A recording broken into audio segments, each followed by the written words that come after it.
Hey guys, Marissa at kitchentablestamper.com. Today we are introducing shortcut card sketch number 11.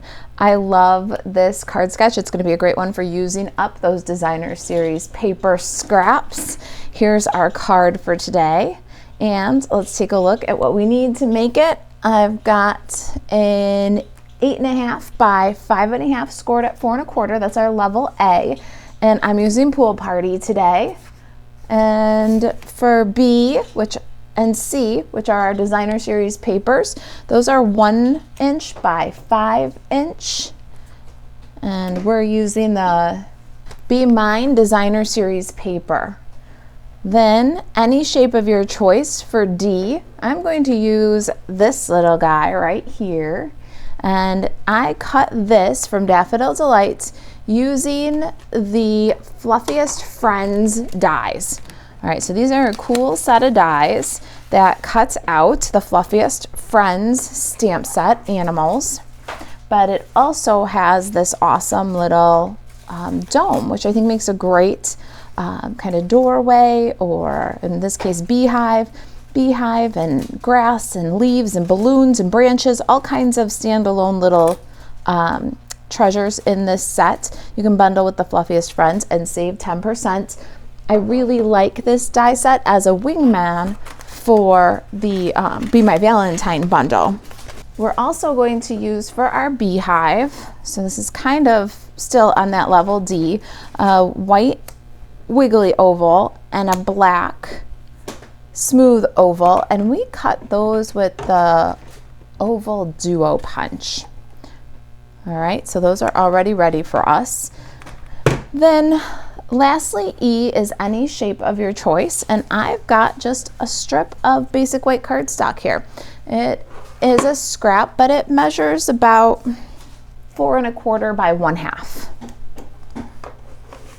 All right, so the first thing we're gonna do is lay down some awesome textures. You can see the beehive has that twisted rope, and the background uses the new Celebration Softly Sophisticated embossing folder. Both are 3D folders, so I'm gonna grab my Stampin' Cut and Emboss machine and my number 4 plate, and we're going to emboss both of these pieces, each with a different embossing folder. All right, so first is the twisted rope and our little beehive dude, and I'm gonna put my beehive with the bottom right along the line at the Stampin' Up logo there. And then I'm gonna pop that through. And now, look at that beehive. That's pretty awesome, isn't it? All right, then the next one we're going to do is the card front with the Softly Sophisticated embossing folder. Now this one is free with a $100 order during Celebration. Comes with a pretty little floral stamp set. It's a nice little bundle. I'm going to do the whole front of the card. I'm just using that line across the bottom to make sure that it's even. I'm going to put my folder in. I'm going to make sure my folder is lined up with my platform level 1 and that it's not going to scrape either side of my machine. You can grate the edge of your folder and ruin it. You probably don't want to ruin a folder that you ordered $100 to receive. So do this with caution. And if you don't like embossing this way, grab a 4 by 5 1/4 piece of Pool Party, run it through the embossing folder, making sure that the fold goes into the machine first so that you don't take any chances. I love the full front of the card embossed, so I do this technique all the time. I just do it with very great care, okay? Now, we've got these beautiful textures. Let's really accentuate them. I've got a blending brush and some Daffodil Delight ink. And we're gonna take a piece of scratch paper and put it under our beehive. Tap to load the brush, tap to get rid of that big deposit of ink. It's almost like a thumbprint. And then you're going to move in kind of a circular motion, and you're going to ink gently the front of the hive, and I'm moving in about an inch, going in from the edge about an inch, laying down a little bit more intensity closer to the edge of the die cut. Then if you want to, you can lift up and do a little bit more ink on the edge of that hive by bringing the brush into a vertical. So you notice that when we were doing the front of the hive, we laid it down flat and we worked in horizontal. And then to add a little bit more distinction to the end, we're working vertical. All right, so there's our hive. Now we're going to do a little bit different inking technique on the front of our card. We're going to use a direct to paper technique using the craft white. Going to take your card and you're going to hold it horizontal, even with the table surface, and your ink pad the same way. And then you're going to lightly brush directly onto the card from the ink pad. And the ink is going to pick up only on the raised surfaces of your card, and it's going to give a little bit more definition to that delicate pattern. You can keep layering up, go back to where you started from. You can go round and round on this, but you can't take it off. So just be a delicate touch and keep it all horizontal. All right, when you've got the inking that you like, set that aside to dry. And we did these inking things first on purpose because now we can stamp and those inks can dry. We're using Be My Valentine, which is photopolymer. So we're gonna get our Stampin' Pierce matte or your Glass Studio. Those are both awesome for this. And we're going to use Sweet Sorbet, Memento Tuxedo Black,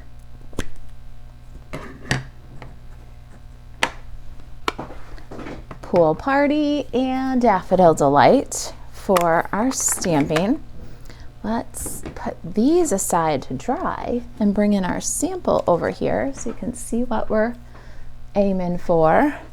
Got You're As Sweet as Honey, and we're going to stamp that on our strip with Memento.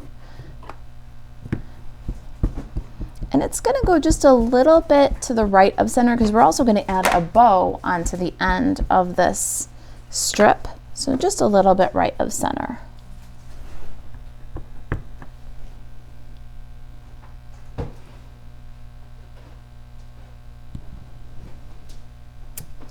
And there's our greeting. Now let's get some basic white scrap here, and we're going to do the body of our bee. I'm actually going to leave that one over there. There we go.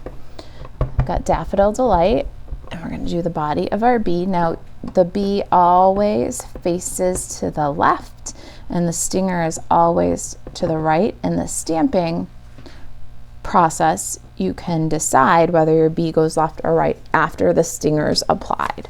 So the next thing we're going to do after we've got the body stamped is we're going to do the stripes in the stinger. And there we go. And the reason we do that is because when you put this into the punch, the stinger is off to the right there. So easy to put that in now. I don't want to punch all those hearts in my basic white there. I don't need white hearts. So what I'm going to do is I'm going to cut down my scrap to a strip, which will preserve that cardstock. So do about 1.5 inch strip, and that's going to give you the best use out of your cardstock. I love Stampin' Up! Basic white cardstock, but it's not cheap, so I like to make the best use of my paper. There's our bee. Now we need a couple of hearts and some wings and some antennas. We can use the rest of this strip. And I'm going to do the wings next. Going to put them at a bit of an angle because of how the heart is positioned on the punch. And fold that up. What we want is a second generation Pool Party fill for the wings. And how we're going to do that is with the larger heart. So we're going to ink up with Pool Party, stamp off on our scratch paper, stamp in to fill our wings, and now we've got a darker blue outline and a lighter blue fill. Really nice technique. we can go ahead and in the corners, we can put the antenna. You want to stamp them upside down for the orientation of the punch.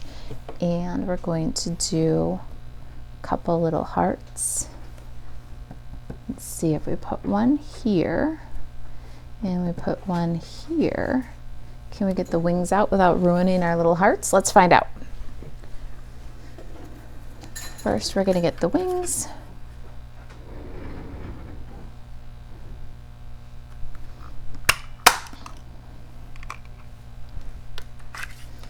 And then the little antenna, they punch out with a small heart, which is pretty brilliant. And then we can just kind of rotate around and get these little hearts off the corners.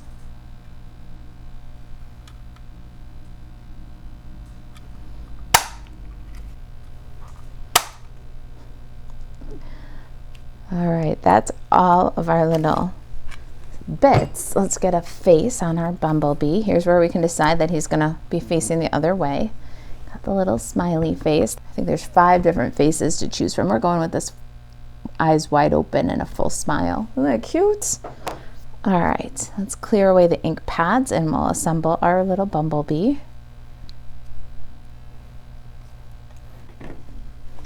All right, I've got some other bits back in here, but before we start assembling the card, let's do very quick. I'm going to add some chicken lips on the ends of my banner. I'm still using my retired tailored tag punch. I'll use this punch until it dies, but you can do that with a square punch or with some scissors. Just get your little banner ends. Then we are going to use a little dot of liquid glue on the wings and a little dot of glue at the base of the antennas. Let's go ahead and build our bee. I like to just put the bee right on top of the little drip of glue. There it is. Set them aside, let them dry. We can bring back in our base piece and our hive. They've had a little bit of opportunity to dry. Let's go ahead and build the door and get it applied to our hive with a liquid glue on the oval, and then we'll take this whole oval and glue it to the front of our beehive and make a door.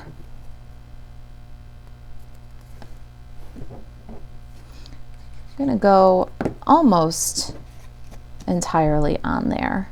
I want to leave about maybe 1/2 inch.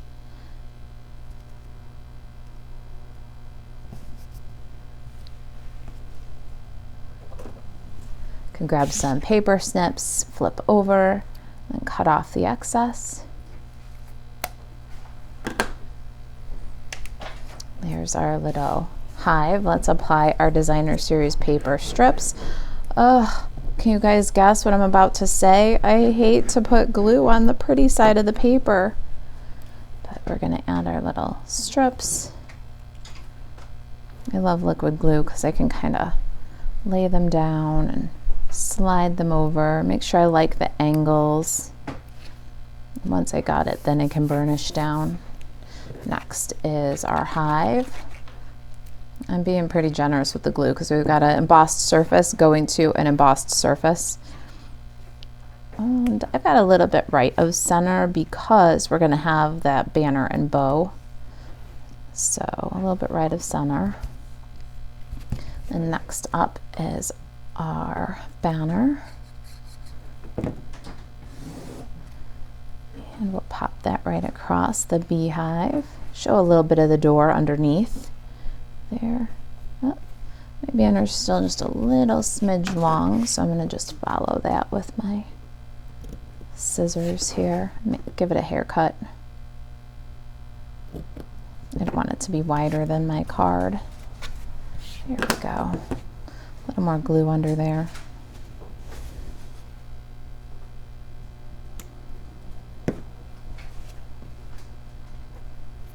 Now let's get some dimensionals on the back of our bee.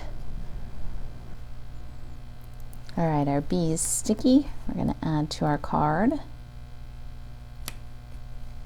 And I've got some liquid glue. Put enough there for the two hearts to share. That will help you get the hearts glued down where you want them without any excess glue seeping out.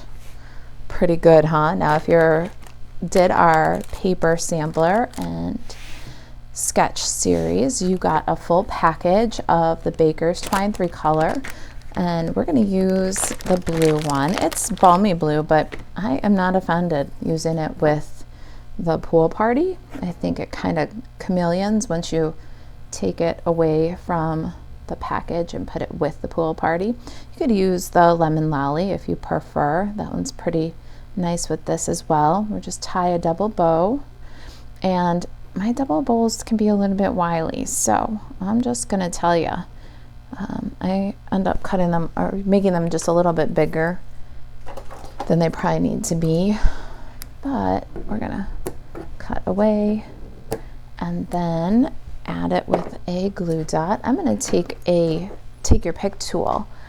I love the take your pick tool for this. We can grab our glue dot, put our bow on the glue dot. You can even fold it up back there, and then you can line up and put your knot exactly where you want it. Press, pull the tool out from there, and you got good, secure, precise placement for your bow. And then while we've got take your pick tool, let's get these awesome iridescent foil gems. Got a whole package of these too, so use as many as you like. But if you guys know me, you know that I feel like I am super dingle challenged. Like, sounds like a superhero name, doesn't it? Super dingle challenged. And what works best for me is sometimes two, because we're gonna place one here and we're gonna place one here. And what that does is it makes a triangle of embellishments with the knot of the bow, the center of the bow, and that's what makes sense to me. But you could probably sprinkle them across the whole card, and you could, because you have a whole pack in your sampler. And so there it is. That is our shortcut card sketch number 11, brand new card sketch. You can find this at kitchentablestamper.com. We have the downloadable PDF sketches 1 through 11 on the blog. These resources are completely free, and they're here for you to download. Be your inspiration when you have a little trouble getting started. I hope that you'll go over to kitchentablestamper.com and download them. If you've got any questions about the card or the sketches, if there's anything I can do to help you stay crafty, email Marisa at kitchentablestamper.com. And to shop Stampin' Up 24/7, you can buzz over to marisaalvarez.stampinup.net. Thanks for watching. I'll see you in the next video.